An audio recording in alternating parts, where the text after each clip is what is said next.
owning with you.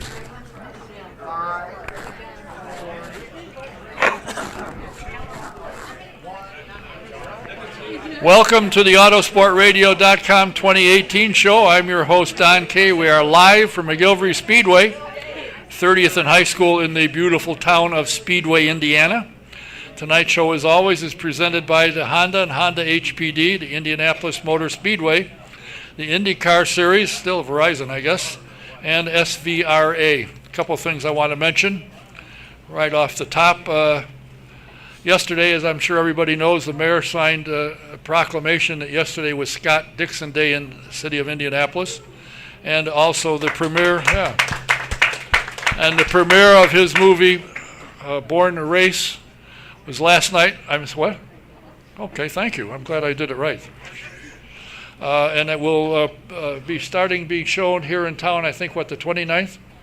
2nd of October. So, and I hear it's very good. Also want to congratulate somebody who celebrated the 40th anniversary of her 21st birthday. Cinderella had a birthday on Sunday. We attended the pre-party and had to carry her out. It was embarrassing. How many went out to watch the Road to Indy test this weekend besides me? Several. Did you go? Yes. How the hell did you get her out of bed? It was quite interesting, and I think those of you that are enlightened will be kind of interested that Dr. Jack Miller, who will be here next week, he is leaving SCCA, and his son and one or two other cars are going to be running the USF 2000, and Jay Howard is entering 2 cars in the USF 2000 as well. My question is, and I'm going to get it answered here shortly, not tonight, but losing 2 of their hot dogs in the Indy Lights. Are they down to 6 cars, or they got a bunch coming in? I don't know. Have to find out. The hot cars for the lights were Andretti cars, naturally, so it should be kind of interesting to see. But as I said, next week my guest will be Dr. Jack Miller, talking about moving up, and of course the insider for IndyCar with the Indianapolis Star, Jim Aiello, will be here. And I think he's an outstanding writer. Before you leave tonight, if there's anybody has any interest, this weekend is the Fall Brawl, the 29th and 30th, Saturday and Sunday out at Lucas Oil Raceway. On Saturday, the practice starts at noon, qualifying at 4. They're running street stocks, modified, super modifieds, and more. And the race program starts at 6:30 in the evening. Got motorcycle stunts, a car show, super modified heats, and feature and fireworks. And on Sunday, they open at 10. Feature racing starts at 1. They got the CRA coming, the Sportsman Jegs CRA, the All-Star Tour, and Street Stocks, iCar All-Stars, Modifieds. It's a full weekend. It just so happens, courtesy of the Throckmorton Corporation, I have some tickets. If anybody is interested, get some tickets, come on up after the program, and we'll see if you're kind enough, I'll give you some. And now is a good time to join the IndyCar Nation. If you haven't joined, you need to. It's great. For the race weekends, they have all kinds of perks for you. Well, the way to do it is to go on IndyCarNation.com, and in the promo code put DONKAY, DONKAY 15, and you'll get 15% off of a champion or legend membership. And there's all kinds. There's 2-seater rides. You get to wave the green flag for starter races. You certainly will want to take advantage of that. It's really, really worthwhile. And if you haven't subscribed or haven't had a chance to get your teeth fixed, I know everybody says, oh, I can't wait to go to a dentist. Well, you will when you go to the Indy Dental Group. Dr. Jack Miller and his wife, Dr. Liz Lewis, has a phenomenal practice. And you can make an appointment. I highly recommend it. You can ask Sharon about it. She goes there. Eldon has been going there. They're really good. The number is 3-1. You go there too? Okay, so does my guest. He goes there too. The number to make an appointment is 317-846-6125. And if you, again, haven't subscribed, now is a good time to do it. Subscribe to Trackside Online. All that's going on with IndyCar and the Road to Indy all year long, you will get it. So subscribe to it. Go to TracksideOnline.com and subscribe. It's only about $25. You will love it. Now, my first guest is a young gentleman who has spent a good deal of his life racing cars, being involved in ownership and so forth. And when the Indy Racing League commenced, he was one of the more popular drivers. Came out, he qualified for 2 Indianapolis 500s, and I saw online that during his IndyCar career, his prize money accumulated to $1,300,000. Can I borrow a couple dollars tonight? Yeah, that all went into running budget. He is now into real estate, but follows racing rather closely, so I thought it'd be interesting to talk to him. Please welcome Mr. Tice Carlson. Does racing ever get out of your blood? Never. Yeah. Never. You know, every once in a while, if I'm sitting on the couch watching a race with a couple of cocktails in me, I'll think, I think I could still do that. Let's go back and do it again. And then Chrissy, my wife, puts the fear of God back into me, and it won't happen. She won't let you, huh? I don't think that I'd end up letting me. Have you thought about getting back? I know you had ownership. You had Fan Force race team, and you resurrected the Jonathan Winter organization to get back, and they started back in it with you. Have you given any thought to getting a lights team or a Pro Mazda team or something like that? We're always looking at something. If the sponsorship opportunity comes available, then of course we'd like to do it. I'm always talking with Jeff Matthews and Chris Williams, who are my partners on the team. Chris is actually one of the partners in the Miller Vinatieri group. He owns one of their F4 cars, so he's still racing. So actually, I was on the phone with Dr. Jack before I walked in here today. Oh, really? Yeah. Were you getting an appointment? No, he's actually one of my best real estate clients. So Yeah, I would think so. yeah, he owns quite a few rentals, and we do a lot of things together. It's amazing to me. He went to dental school, and he told me this. I said, "What made you go to dental school?" He said, "I thought I could sell sponsorship," which he did. And I said, "What are you doing these days?" "Well, I do surgery on Wednesdays. Every Wednesday. And other than that, I rehab properties or I buy." I said, "Really?" He said he owns pretty much most of the north side of Indianapolis. He owns quite a bit. And he's got a couple of full-time guys that work for him that help him with the rehabs. And yeah, he doesn't flip quite a bit. He usually holds them and rents them out for quite a while. So he's got a good practice. He is, as I said, he and Jack are now moving up to the USF 2000. Is that anything that interests you to get in? I mean, I got to think that you've had teams, you drove. You've got to want to get back in. I'd love to get back in, but I would only get back in if I could do it proper this time. I've got my real estate business. I've got my bail bonding company that I run, and to take anything away from that, like I did when we owned the Indy Lights team, it would just jeopardize everything. So as long as if we could do it proper with the proper budget and the proper drivers, then absolutely I'd love to. But until that time comes, got to concentrate on other things and just be a fan.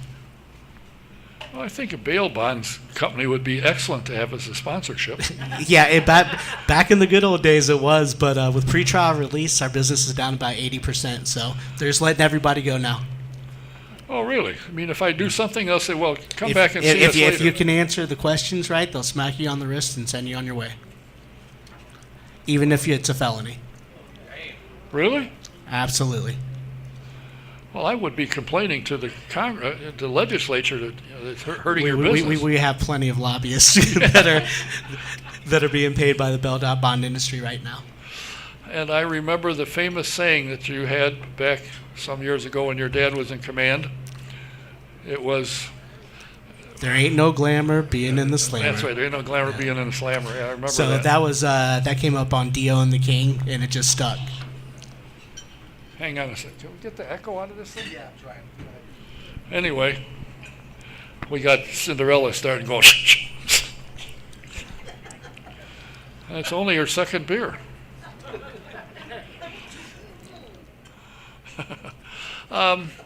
What got you into racing? The thing, I had your dad in here one night, and I said, "I'd like to sell you shoes." He said, "Why?" "Because when your son is racing, you're all over the place, and I bet they don't last long." I said, "No, about 2 races, and I get another pair." I do the same thing watching my son play baseball. So, he pitched in the 1A state championship this year, and Oh, really? I was all over the stadium. Well, good for you. Good for him. What league is he playing in? He's actually now he got a scholarship to play baseball up at Northwood University up in Midland, Michigan. So he's up there. Really? Yeah. Scholarship to play baseball. Wow. Yeah, he had about a half a year in quarter midgets, and everyone knows the McGee family. Sam was his age, and he and Sam were good friends, and he'd always run Sam down and get right next to him and then back up. So well, I didn't want to wreck my friend. It's like, yeah, son, this isn't for you. Let's go do something else. Well, that's great. It gets you off the hook. He gets a scholarship to go to college. That's pretty good. It's very pleasing. Well, that's good. Good for you. You do follow USAC. You tell me you've been to Sprint Week and attend races. What do you think of the short track open wheel racing? You know what? I went to quite a few races during Sprint Week, SmackDown, and some other races here and there. Obviously, we went out to the Speedway for the BC 39, and the sprint car racing. It's amazing right now. You can go any night and have a different winner. The best part about it is the stands are packed. No matter what night of the week you put a show on, it's really standing room only most places. It's interesting to me that the problem that existed 10 years ago is still there, and that is the engines on midgets are astronomical, and it's hurt the midget car counts. Well, I mean, it's hurt the USAC midget car counts. Yeah, that's what I meant. Yeah. So you look at other venues that don't have the big two or big three that have 4 or 5 cars and $500,000 budget, which Steve Lewis had that when we were running, but we had to be competitive against him. But people are finding it easy to go someplace else and run. Obviously you could see there are over 100 cars around close. Yeah. So why not have those at local races? We really need to have a midweek show back like what we had with Thunder for the midget series and get TV back on the air so people can enjoy that. Yeah, that would be interesting. Now I heard at Eldora the 4-car nationals. At the 4-car nationals, that the Silver Crown race was probably the best race of the weekend. Well, because it had the most rubber laid down on the track by that time. Well, it was still a good race, and fortunately, over the last couple of years, 3 or 4 years, the car count's been picking up. Guys are dusting the cars off and bringing them out again. Absolutely. You can still be competitive with, if you're looking at the old beast cars and everything, guys are still bringing those out, and they're still running with them. I think at the fairgrounds, what do we have, almost 50 cars? Yeah, I think so, yeah. That's beautiful, seeing that just a few years ago they were in the 20s. Yeah, things are picking up, and I think that the only thing that disturbs me is, as I'm sure you're aware, when the Indy Racing League started, the idea was to get the guys from USAC primarily to move up, and that hasn't happened. No, and that's a shame that it hasn't. In the last 10, 15 years, no, it hasn't. Yeah. It's still a budget factor. You look at some of the top drivers, and even quietly, they're still bringing money to the table. You're looking at the Indy Lights teams, and every driver's bringing money to the table. So it's just, it's a budget factor. Well, I talked to a couple of the car owners whom I won't mention, but I said, how many cars are you going to run? He said, it depends on, we'll buy the cars if they got the funding. Yeah, the series really started hurting when they took the prize money away, because a lot of the teams were counting on that prize money because they were putting it back into their budget to run, just so they could be at the track. And they took that away, and then with the new cars, the budgets went from $750,000 up to $1.2 million, when the economy still wasn't solid yet. And so the car count went from 26 with the old cars down to 6 and 7. Yes, and I wondered, now I'm kind of interested, and I want to get somebody up here to tell me about it. The 2 hottest drivers in the series are now gone. Yeah, those kids, and they deserve to go up to the next level. They both had great races a couple weeks ago, and they're going to be great assets to the big car series. And I think everyone is aware that the New York Yankees are now part of the Harding Steinbrenner racing team, and Colton Herta and Pato O'Rourke are going to be driving 2 of their cars. That's a shame, because I thought Gabby Chavez is a heck of a good driver, and he's out of a ride. He's definitely a good driver, and he deserves to be in something. Unfortunately, he's a kid that doesn't have the money in his pocket to bring. He's just got all the talent. But it is great to have the Steinbrenners in the series. The Yankees fans are very loyal, and they'll follow them wherever they go. So we may have new eyes on the series, new sponsors in the series. From what I understand, the Indy Lights series, there's going to be a few teams coming back, a few teams that are going to bring 3 cars and 2 cars. So there's probably 24, 25 cars actually out there that could be on the track. So you'll probably hopefully see 15, 16 next year. Yeah, I know I talked to Ricardo Juncos, and he'll be here too in the next few weeks, hopefully. And I said, how many cars are you going to run? He said 4. So I think he's running 2 in the lights as usual and 2 in the Pro. I don't know, what are they going to call it? Pro Mazda, since Mazda's gone. I think the Mazda name's still going to kind of be It'll the be around badge for a of it. while yet, yeah. Still be around. It could be the Pro Carlson series. No. Oh. If all those kids go out and get arrested and have a bond, hell yeah. I'll put some money towards it. That business, the bonding business, was started by your dad, wasn't it? Correct. It was my mom and my dad. Oh, right. Yeah, I'm sorry. I didn't mind to cut her out of it. Yeah. But I really hadn't thought about it until you mentioned it. You're still in it. You still got it, and it's still going. Absolutely. I've got an office up in Noblesville, so we do a lot of business all over. You know, we travel wherever we can go ride a bond, but we do a lot of attorney business, especially up in Hamilton County. Really? So you know all of the hot shoes in the legal business. I got judges wishing me happy birthday on my Facebook, so. Really? I'll have to take a look at that. If I run into trouble, instead of calling Jim Voiles, I'll call you. 3, 40, 50, 60. You want to buy a house? You want to get out of jail? Well, since you get a slap on the wrist, you can do both. You get arrested and buy a house. Yeah. Hey, believe me, I have sold houses to my other clients before. or sold their house because they had to sell them. There you go. How is the real estate business, and what got you into that? You know, so after I retired, said I did, in 2002, Jim Imke was my car owner. He and I started up a company called South Beach Customs. We were making custom kits and things for Cadillacs that he owned a Cadillac dealership at that time.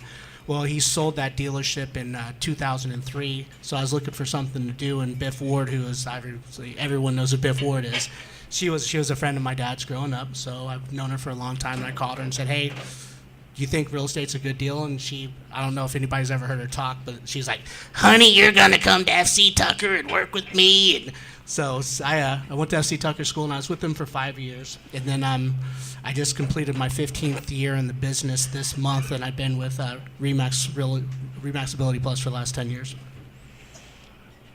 You didn't stay with her. I mean, every year you see in the paper, Biff, so far this year, 17 million in sales. She's solid.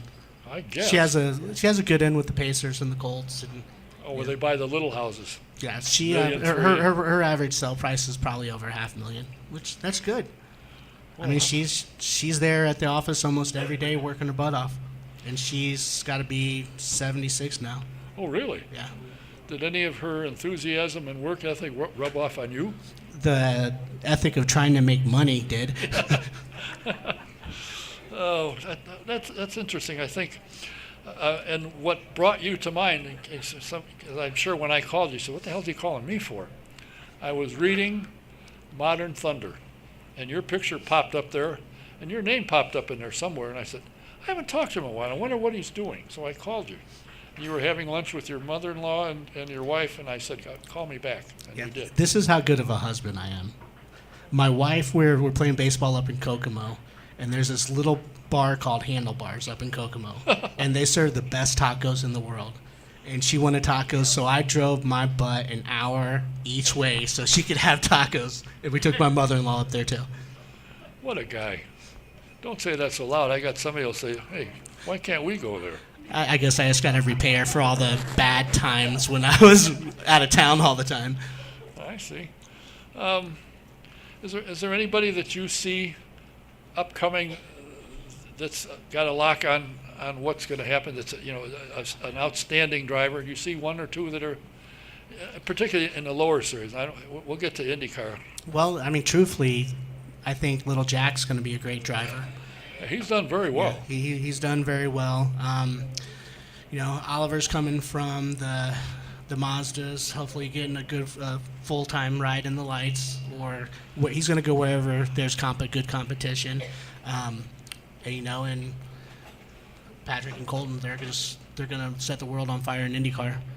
I have a feeling that with the backing they've got, there should be no concern with, we don't have enough money to go test. When the test is available, they'll be there. And at that level, it's a lot of people have money, but it's the teams that have built their engineering staff and their database and everything for years and years and years. It's hard to be a startup team and be competitive right off because you're getting an engineer that maybe got lost his job here or there. Not saying they're a bad engineer, but they haven't been with Penske for 20 years. They haven't been with Chip for 20 years. And those guys, they keep their people.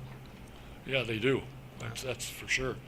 And a lot of people don't, and I was one when I first came here. I didn't realize, because I always thought the car just rolls off the trailer, you shine it a little bit, start the engine and go. And I thought, once I got involved in it, I said, that ain't the way this works. There's hours of work ahead of time to get out on the track. Yeah, it's funny. The guys always say, the car's ready when it rolls onto the trailer, then it gets off the trailer, and it's like they take it apart again. It's like, what the hell are you doing? You said it was ready to go. It's like, well, you got a nut and bolt it. It's been across the country. It's bounced up and down. You just got to go through it again and make sure it's proper. It was fun. It was eye-opening when I got into this sport to begin with and worked for a team for 10 or 12 years. I learned a lot. It was I didn't learn enough to work on a car. I stayed out of the way. That I learned how to do. Get out of the way and clean the floor when they're done. And clean the car as well. That's how one of our best mentors, Ted Bidding, started. He wore every hat in the world. Yes. I think about him every so often. I used to call him. Even when he was under the weather, I'd talk to him. I went out and saw him a couple times. He was a one of a kind. Yeah, there's definitely nobody. He was like a second father figure to me. And he was one of those guys. He didn't turn down anything. If something had to be done on the race team, drive the truck, wash the car, he was there to do it. Yeah. I know I'd stop into the shop you had down where Foyt is now. And he'd be in there, come here, I want to talk to you. I'll be there in a minute. 30 minutes later, he might walk by. Interesting guy, always enjoy it. That's what I like about the sport is the people. The people in it are phenomenal. I've said this 1,000 times. If poor Andrew Luck is going back to pass and a tackle misses a block, somebody knock him down. If somebody putting your tire on, your wheel on, or hooking, connecting your suspension, they don't do it right, you can be in a fence. And that hurts a lot more than a guy knocking you down. No, it's definitely a team sport, and you have to count on everybody on your team. They say the drivers are the quarterbacks or whatever, but drivers are only a small percentage of what happens to win a race. Right. And most of the good ones, like Scott, will credit his team. They give him the car, and he knows how to drive it once they get it. And I always found it was, because we had it, one of the drivers on our team couldn't have won the 500 if 32 cars fell out. He wouldn't have won. And I'd watch their crew, and they struggled to try and put a car together because they knew it wasn't going anywhere. But on the other hand, there was a guy in the team that could win, and that crew worked. And it's amazing how all of that works and how important it is for the driver and the engineer to be on the same page. Absolutely. And no matter how bad the car is the day before, the true drivers don't go to bed the night before the race thinking that they're going to lose. They're going to think that something magical is going to happen. They're going to do something. Everybody's going to fall out or something. They're going to win a race. Well, if you're not there to win, you might as well stay home or sell beer at the concession stand. Or drink beer in the stands. Or that too. Yeah, you can do that as well. No, that's not you. And by the way, there's two people in here that's embarrassing.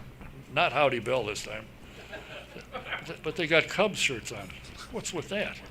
The White Sox. Come on. Well, nobody threw anything this time. That's unusual. Aside from cheering your son up, how far do you have to go to watch your son play baseball now? It's 5 hours. Oh, jeez. And it's worth every mile.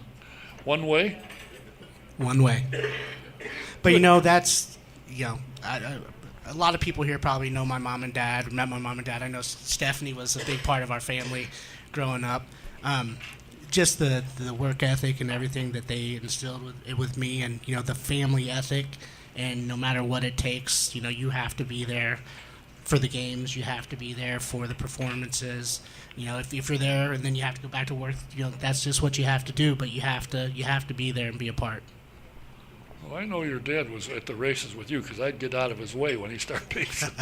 That was funny to watch. Yeah, he had his good times and his bad times at the races, that's for sure. But that's important, one of the things that happens that I found, and you may well have as well, is a lot of times the parents think it's the car, it's not the driver. That's my son, he can drive a car, and that's not necessarily true. So you got to deal with parents. That's the first thing. You got to get over that hump. In any sport, you have to deal with the parents. Well, I bet you're very quiet. If your son doesn't start, you're not screaming, are you? I put myself in right field, usually, or left field, and I just kind of hang out by myself. Usually have a cooler next to me. Oh, really? And then people come visit and everything, and then but no, we have a lot of fun doing what we do. And I talk about Cade. He's my youngest son. My oldest son Tyler does great work too. He's about to graduate from IU with informatics degree, so he's really great at computers. Jeez. You got a kid that is going to graduate from IU? Yeah, he was supposed to graduate last year, but he's on the 5-year plan. Well, I hope you acquired enough knowledge from Biff Ward that you could cover that extra year. Hey, we gotta do what we gotta do. Yeah, that's fine. He got out. That's why I work 2 jobs. Yeah, I guess. How much time do you spend in Noblesville? I spend quite a bit of time there. I've got 2 other agents that write for me, but I usually do a lot of my real estate business out of there. Because most of it's on the phone or on the computer. If you have to leave to go show a house, you can do it. My main office is Remax Ability Plus in downtown Carmel. It's a great office, but I can't get people out of jail there either. So, jeez, that's funny. I just got an email from Tice. Oh, really? Where is he? In the bonding office. Oh, is he there working or is he there negotiating? If it's open 24/7, so our phones are on 24/7. Sometimes you get 2 hours of sleep a night. Sometimes you get 8. Well, it is what it is. I always enjoyed watching you when you were in the Indy Racing League. You guys, always gave it your best effort. You didn't necessarily have the top equipment to compete with, but you made do with what you had, and you'd have nothing to be ashamed of. I thought you did well. Whether it was PDM or Jim Emke, I always tried to give it everything I had because I knew that they were giving everything that they had with what they had. Finances. With Emke, when we first started, we had 2 full-time employees, Greg Beck and my brother-in-law Jimmy.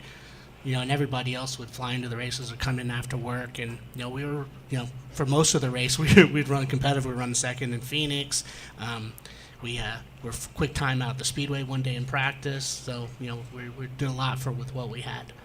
What's Jim up to now? I know he's had some health problems. He's living down the country of Panama. He's about got everything done down there, and he's planning on moving back up to Florida here next year.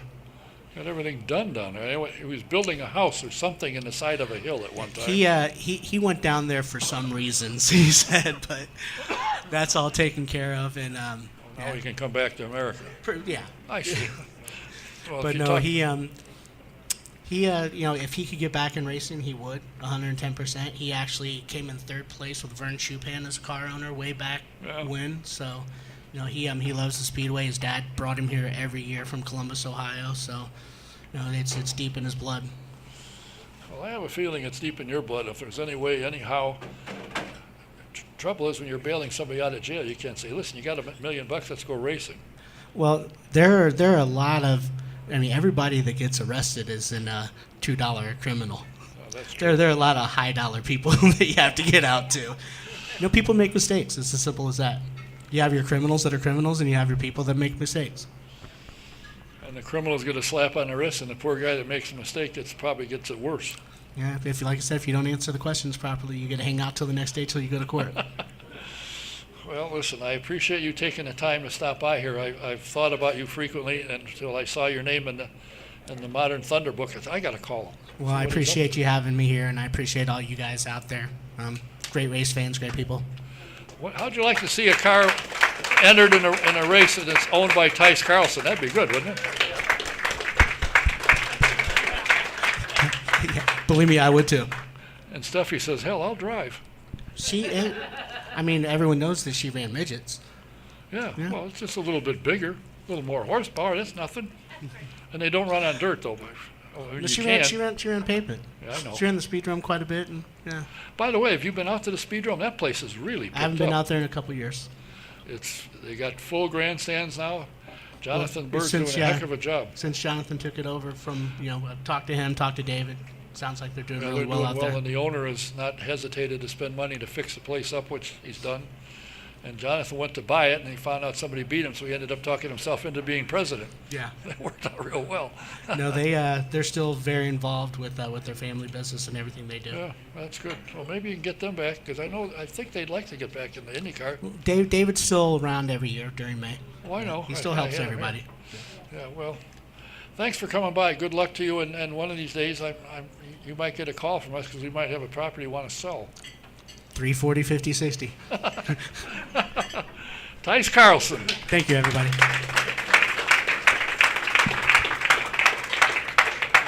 Thanks for being here. Appreciate it. My next guest, I hope, is here somewhere. Oh, yeah, there he is. Okay. I want to remind you that we're also brought to you by Sam Pierce Chevrolet in Daleville, Indiana. You have to go to the country to find out where the best prices are in the country, and that's Daleville, Indiana. And when you talk and deal with Sam Pierce, you will find out why he is always rated at the top of customer satisfaction. Just take I-69 north to exit 234, go east 1 mile, and you won't miss them.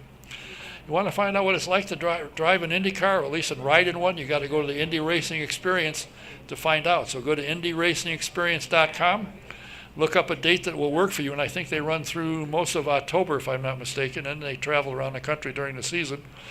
But you can get a good deal on a ride. Just call 317-243-7171. Ask for Shonda, and just mention SJ1, you get a 50% discount. It's a great ride, and people love it. So if you want to find out what it's like, take a ride in the Indy Racing Experience 2-seater. Is it time for you to get insurance for your home, your car, or your commercial property? Do what I did. Do what a lot of us have done. Call Mike Pardee at VP Insurance. He'll give you a better price, better coverage for less money. So give him a call. The number is 317-248-0070. That's VP Insurance. They're located at 5004 West 16th Street in the beautiful town of Speedway. Mike Pardee, 317-248-0070. And if you are a vintage car buff or like the old cars, you got to get the Vintage Racing Quarterly. It's a great magazine. It's a first-class publication. You can subscribe by going to svra.com and sign up for it. I guarantee you will love it. It's a great magazine. And their next event, this past weekend, they were at Virginia International Raceway. The next race will be October 5th through the 7th this weekend. The 2018 Slaying Dragon Hill Climb.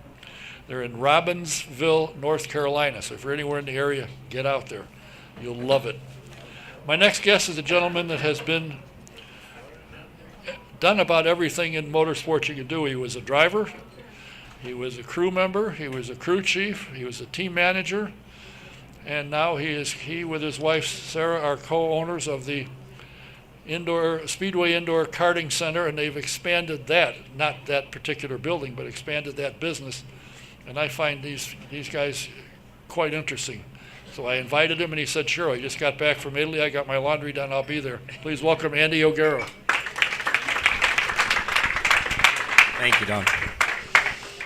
That's quite an operation at the Indoor Karting Center. That's got to keep you busy just with that.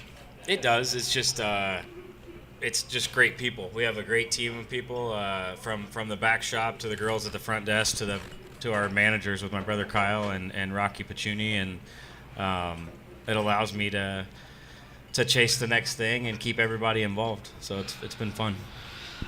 You know, it's interesting. I remember the story, and maybe a lot of people do, when Sarah had a problem in one of the 500s where somebody had committed to money, but it didn't come through, and there was a phone call made, and everybody went, oh, pfft. Somebody said they want to give money. Yeah. And I think there was 3 or 4 calls, and finally said, maybe we ought to call back and find out. And it turned out to be a partner of yours has been there for a number of years, Wink Hartman from Kansas. Yeah, probably one of more than a partner. He's more like another father figure. He's been supportive. He's a phone call away on business decisions, and And at the time, we didn't have much to lose. We could have given him all the accounts. It wasn't going to go any further down, so it was, So, but no, he's been absolutely awesome to Sarah and I, and we owe Wink a lot. And I think he was involved when you built your race shop, the initial one. Yeah, he still owns that building that Harding's in today. Yeah. Yep. And then I assume he's got something to do with the karting center, because I noticed the last time I was there's a big room upstairs, is the Hartman room. We just dedicated that to him. He actually has nothing to do with SIK, so really? That was just a thank you to him, a gift to him. But yeah, he has nothing to do with SIK, but has been following it closely, and like I said, has been a phone call away for a lot of business decisions and stuff like that. So it's been cool to let him to see what we can do on the side. Do you have your winter racing series or league going on again? We don't yet, primarily because as the carts get older, they get harder to equalize for everything. So that's part of our trip to Italy this last week, was meeting with manufacturers. We've got a new fleet heading this way. We're probably 5-6 weeks out. It's slow boat over here through customs and three containers worth of new CRG carts. So once we get those in, I would presume we'll pick it back up maybe mid-November timeline, late November timeline. Every time I stop in there, we go there for lunch. Not frequently, but once or twice a month we'll stop in. It always seems to be busy, and I've been there a couple of nights to meet some people, and the karting center does well, and it probably keeps Greg Beck busy, because people do bang into each other. Yeah, I think it's just something different, and we're blessed to have got in at the right time in Speedway, and to have the most famous race course in the world as your neighbor, and just to do something different for indoor entertainment, and to have the facilities at 1911 Grill, and what Mike McFarland's been able to help us accomplish on that side is, it's just a good combination, and we're really, really lucky. And lo and behold, a week or so ago, I read an article in the paper which said, or not in the paper actually, which said Whiteland Raceway has been sold. Well, first off, they didn't call me and tell me it was for sale, so I thought, oh, how about that? And as I read farther along, I found out that you and Sarah, and I assume Wink Hartman, are now the proprietors of Whiteland Raceway Park. Yeah, it's kind of, I guess, just a timing thing again. We got really lucky. I've been good friends with Mike Swales, the previous owner, for years, and I hadn't talked to him in a long time just because we've been so busy with other projects. And we took the kids down there maybe 5-6 weeks ago to run. They're both running kid karts now, and Friday afternoon, prior to them starting school, Sarah's parents were in town, and it was about, noon or 1 o'clock after lunch, and drove the trailer from our house, which 15-20 minutes, not a big deal, and the gates were shut. So I text Mike, what's going on, and he just told me where they were at business wise and financially, and what he had committed with other stuff in his life, and we just talked a little bit. Nothing big, nothing serious. And I went down to Florida a few weeks after that to meet with some manufacturers for the indoor side, and talk to them about some new equipment with our stuff. And I was in the airport flying back, and Mike called and said, hey, I'd really like to meet with you in the morning. He's like, I last ditch effort. I really want to see you guys in this place, and told me the alternative, that the chances were it was going to go to tax sale soon, and that it had a good possibility of getting bulldozed, and I didn't want to see that happen, and I leaned on Sarah pretty hard, because that's a place where I started, and we went to see karts run in the late 80s, and I started in the early to mid 90s, and I just love it. I absolutely love the place. I love the people, and I love the stories that come out of there, and I love grassroots racing, and Mike was nice enough to make that phone call, give me that opportunity, and we took him up on it, closed on the deal pretty quick, and we've been working for 4 weeks. We've dumped a lot of money into it in a quick amount of time to clean the facility up, and we've ground a couple sections of the track, filled cracks, reseal coated. I think we've disposed of 2,100 tires right now, and 3 or 4 construction dumpsters, and re-graveled parking areas, and we put our entry form out last night for the first race here, October 13th. And pre-entries are flying in right now. I firmly expect 100 plus carts for the rebound on October 13th. Holy smoke! That's, yeah. It is the oldest karting track in America, and it's the only one with a Mazda wall, which Gary Lee was bound and determined he's going to have that. And he had trouble with it a couple of times, but he obviously got it resolved. So that makes the place totally unique. And I understand, I've been told by somebody who's been out there that the place, night and day. I mean, it's cleaned up, it's nice, it's taken care of. And you've got some other plans with the building down the road to probably will end up with a 1912 place there at some point in time. It's like anything, like Tice was saying, it comes down to people. My dad's been down there every single day since we took over on the tractor or painting, or I mean, he's busted butt to make the place look beautiful, and he's one of the few people that, he still calls me crazy because that's what your parents are supposed to do, right? But he always sees the vision. He always sees the vision with me, so he's probably just as crazy in most aspects on that side as I am. Yeah, I did read it, and I talked to you sometime, and I said, where did all this start? And you said I started karting at Whiteland. And it's a unique place. It's in a great location, at least it used to be. I don't know if they put houses across the street or around it, but not yet. No, well, hopefully they won't. They'll be crying about the noise.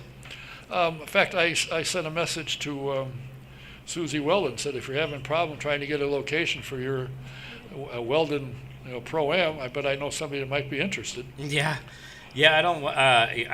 I'm not sure what their latest is with Dismore's in Newcastle, but I certainly have a great relationship with Dismore's and family at Newcastle. They've done an incredible job. I hope we can work together on scheduling, and I think there's enough room for everybody. There's enough carts out there. There's enough people out there, and it's two totally different circuits too. Oh yeah.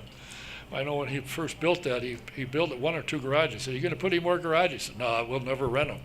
Shoot, that didn't put them up. Boom, gone. Are you looking at doing anything like that? Yeah, I'd like to think that by this time next year there'll be at least 12 or 15 garages, maybe more up there. We've got a lot of interest in it right now, and if they can pay for themselves and we can keep go-karts on the track, that's our main objective. I think to think that place has a business plan like SIK, I'd be fooling myself. But Whiteland is much more of a passion investment at this point, and just trying to get to the next step and hopefully continue to turn it around. How's your brother Kyle doing? Is he running as much as he'd like to?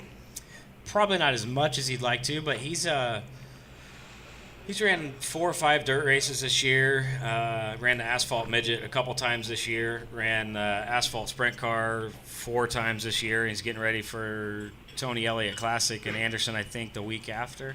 So he's staying busy. He's had a couple top 5s, a couple top 10s this year. He ran decent at the BC 39, and with the way the weather fell there, we just didn't get an opportunity to come through the I think we probably would have been back of the B, maybe front of a C there, but it would have been okay. And we had a solid race car, and he was aggressive that night. We just the way Mother Nature worked that night.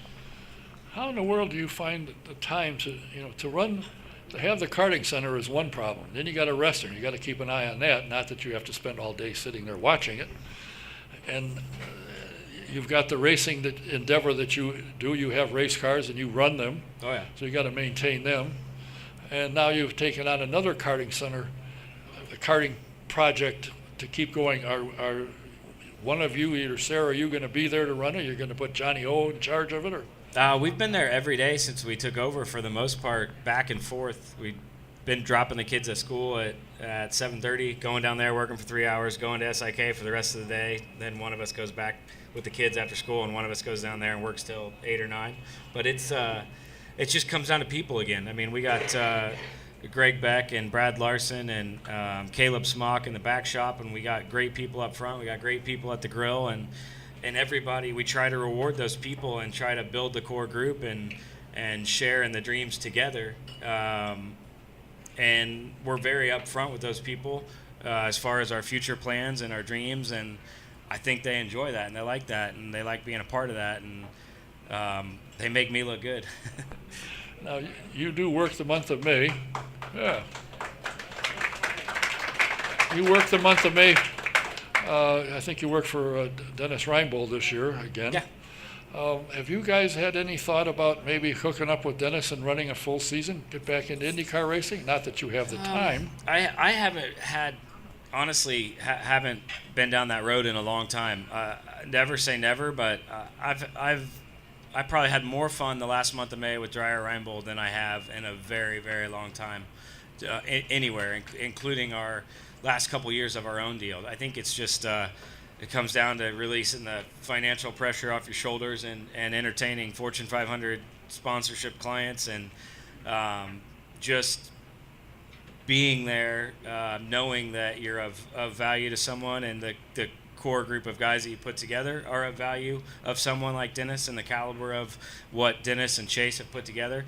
That meant a lot to me, and the communication between Dennis and Chase was awesome. And if I had to go do it all over again, I would just do the exact same thing again, and I hope to get that opportunity one more time.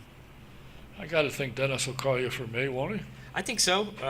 We've had good conversations the last few months. We ended the month of May great, and just again, that was a lot of the same people that run day to day for us at SIK came with me, and a lot of we had 90% of our old SFHR gang back together, and it was just fun. It was fun to fill that role for 3 or 4 weeks, really throughout April and May, but just no pressure. You went out there and you busted butt every day and let the chips fall where they fall, and it was just fun. And JR was a lot of fun to work with too.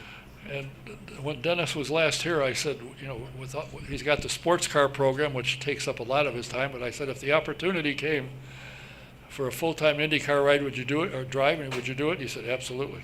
Yeah, he's a racer. I mean, no doubt about it. He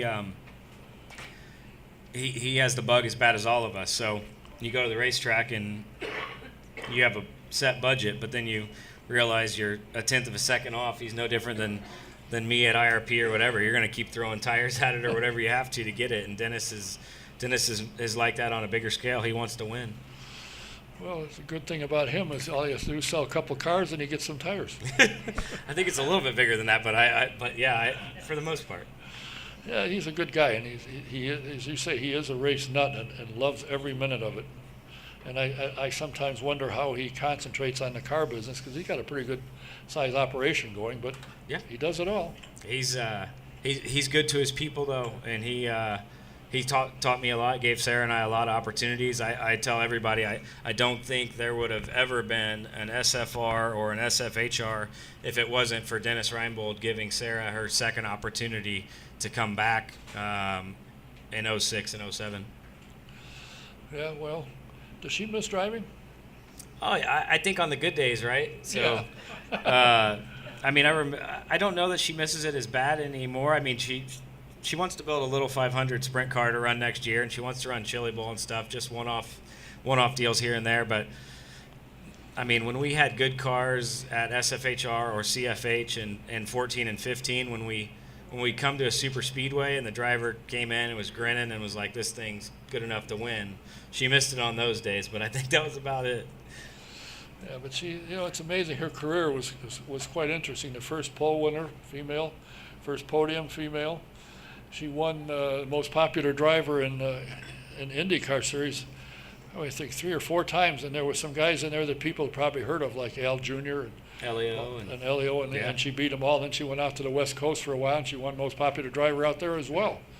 Everybody likes her. I think it was just. I think it comes down to, they know who's in front of them, and they know who she is, and how hard she works, and how well-rounded she is, and I'm not just saying that because I have to go home here in a little bit. I hope not. She isn't. She told me the last time you were here, the kids were watching on the big screen. They put it up somewhere. You got to. My phone's not vibrating yet, so they must not be watching right now. Oh, well, maybe they're not. She said, we've seen him before. He was here yesterday. What's next for you guys? Once you get Whiteland up and running the way you want, what else are you dreaming about?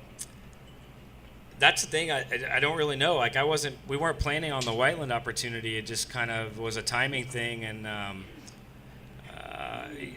it's a really great spot to be at this point of our life, because we've both have a lot of those same visions and aspirations. Even though we don't really know what they are, we're not scared to take a risk when the right opportunity gets out there. I'd love to keep growing the USAC program and give my brother a good opportunity over the next few years. I'd love to get back involved in the road to Indy, but it comes down to sponsorship dollars like anything else, and hopefully we can make these businesses successful enough to where we can put some money back into racing, and that's what we've done the last few years on a smaller scale. But we'll always be a part of it one way or another, and the Whiteland piece is just another grassroots side that we love to go Saturday night racing with.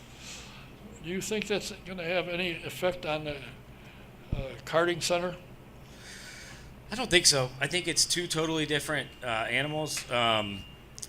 Obviously, Whiteland's seasonal, but there was I think they complement each other really well. I mean, we had a beautiful weekend. Friday, Saturday, Sunday for the most part. Got our butts kicked at the karting center, just kind of slow, really, really slow for what our standards are. And I think Whiteland would have complemented that really well with a separate rental fleet down there, with the weather the way it was, and the history that's there, and how you can hustle those carts down there. It's a lot of fun. Well, I've never figured out how to hustle the carts.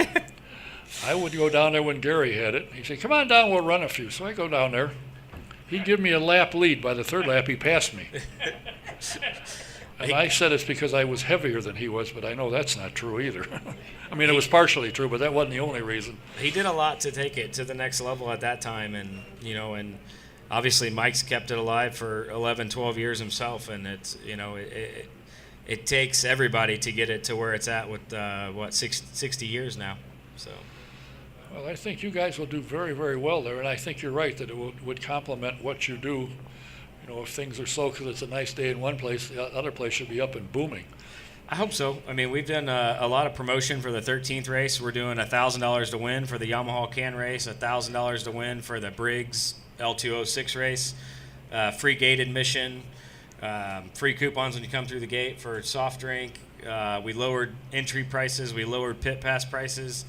You can bring your coolers and chairs and sit along the fence on the back straightaway. And Johnny O's even redone bleachers. I mean, it's coming to life. Jeez, $1,000. That pays as much as some of the USAC events. Yeah, tell me about it. Boy, oh boy, I trust you have good sponsors have come on board for you.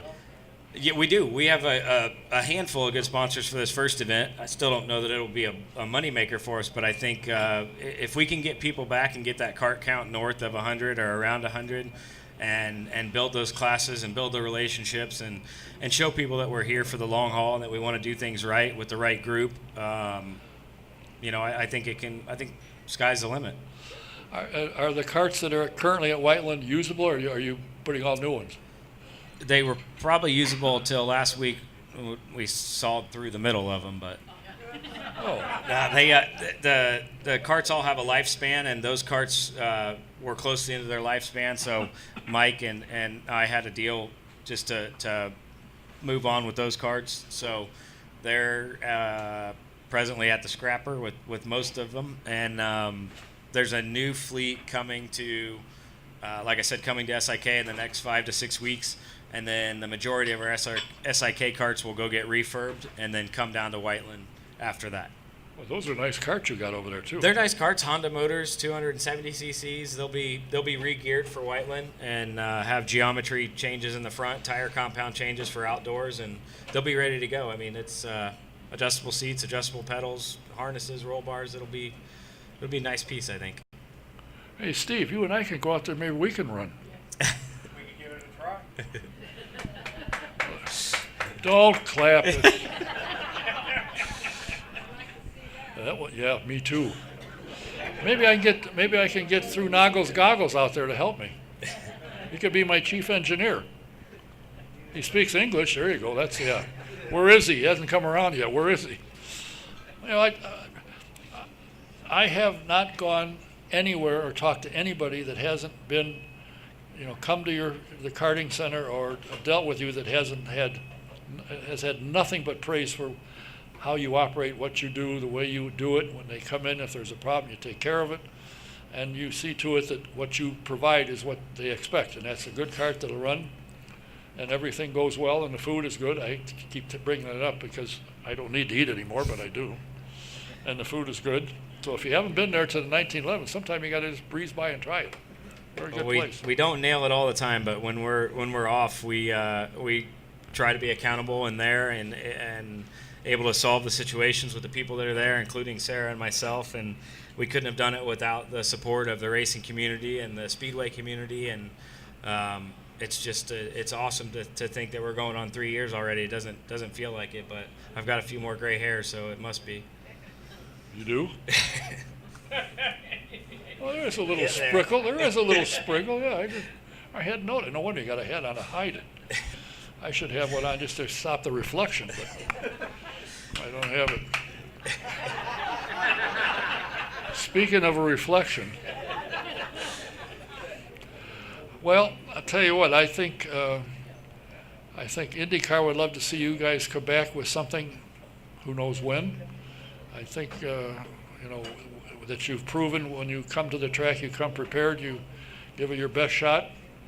You've got a win under your belt in IndyCar, and there's teams that have run for 5, 6, 7 years have won. You've done that, and Sarah, I think, is still the first one to sit on the pole and the first female that I'm aware of that's been on the podium.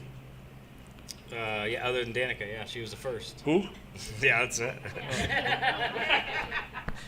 Oh, yeah. Oh, my phone's vibrating now. Uh-oh.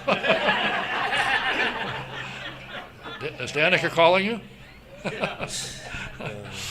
Well, I'll tell you what, I'm pleased that you had the time, that you managed to come back from Italy in time to be here. I was surprised. I sent him an email and said, "Are you available?" And he said, "Yeah, but I'm in Italy." That's a little far to get here on a Tuesday. But he said, "I'll be available next week." So I thought, he'll get home, he'll be tired, he won't want to talk to me. But by golly, I said, "You ready?" Yep. And here you are. It was a great opportunity to go over there with Mark Miles and the governor, and got to tour Ferrari and Lamborghini, Maserati, OMR, Dallara. Got a lot of business done in a couple-day time period, and just connections again. Grateful for the opportunity. You went over there with who? The governor, a couple state representatives, Indiana Economic Development Commission, Mark Miles. There was a gang, and just trying to continue to push more business back to the Speedway area, back to the Indianapolis area, and Indiana area in general, and it was awesome. Good trip. And you're probably the only one that went over there, bought something, and is coming back. Everybody else just had wine and pizza. I don't know. I saw a lot of the wives' bags pretty full. So. Speaking of the governor, I've talked to his guy, Kevin Sears, I think, and he said he'll get him here. So I want to get the governor to come in here because he's a big race fan anyway. Absolutely. And he went to school with Tim Cindric. I would say he'd be here in a heartbeat. He talked racing the whole time over there. It was a lot of fun. Well, we'll get him in here. Well, I thank you for the time, and I thank Sarah for letting you come out tonight. Because I got to think, who watched the kids while you were gone? Your mom? My mom, God love her. She, I think she had an absolute blast. I never heard of anything bad, but Saturday night when we got home, I'm sure she was ready to offload him into the car. Well, it's always nice when you go down to the karting center to see your mom there. She's there, I don't know how often, but... Every day. Is she there every day? Yeah, every day. Every time we go there, I go looking for her to say hello. Good people. And, of course, your dad's leaving the establishment to come down there and work? He's been doing both, but he's put in 10 and 12-hour days down at Whiteland, and it definitely couldn't be there without him right now. Give him my best. Absolutely. One of these days I got to go down there. I think he has cold beer. I've heard that. Stop in it. Can I go? Oh, God. Can you control Cinderella? I thank you for your time. Good luck Thanks for in this, having and me. I can't wait to go down and see what you, because I've heard from somebody who's been down there said Whiteland looks completely different. Yeah, please come see us. We're I say if the gates are open and you see a tractor or anything going, come see us. But we'll have carts on the track this Saturday for our first open practice, and just the response from that and the positive support on social media and everything has just been overwhelming. It's there's a lot of people that love the place just as much or more than we do. That's for sure. Well, it always did well. Gary did well with it, putting in the minimal effort he did, and did well. So I'm sure you guys will be boomers. So if you get a chance, if you haven't been to Whiteland, you got to go down there. It's a great place. It really is, and it's a lot of fun. I got to see the scenery because I was going so slow, I guess. So I enjoyed the scenery. But if you get a chance, go out there. You got rental carts, obviously. We will have once the new fleet gets over here. So it honestly, by the time the weather breaks, it may be spring because you know it's just they'll be sitting November and December and January, obviously. But you mean I won't? It's Indiana, right? It could be 70 on Christmas Day. So. Yeah. Well, I'm disappointed now. I thought I'd go and just jump in a rental cart, but I guess I got a won't 100cc Yamaha if you want to really go have some fun. Or a shifter cart. A what? A shifter cart, you know. What's that? 6 speed, 100 mile an hour. I think it fit you. Oh yeah. That's what I need. I would be in the fences and the weeds I was looking at, or the grass. Thanks for coming here. Good luck to you. Thank you very And much. give our best to Sarah. And Absolutely. one of these days we'll chase her back and get her back in there. Sounds good. If you haven't been to Whiteland, you got to go there. If you haven't been to the indoor karting center, you got to check that out. Fantastic, and they really do a nice job. Check it out. Andy O'Gara. Thank you again. Thanks, buddy. Appreciate it. I don't know how many of you have looked at the schedule for the 2019 IndyCar Series.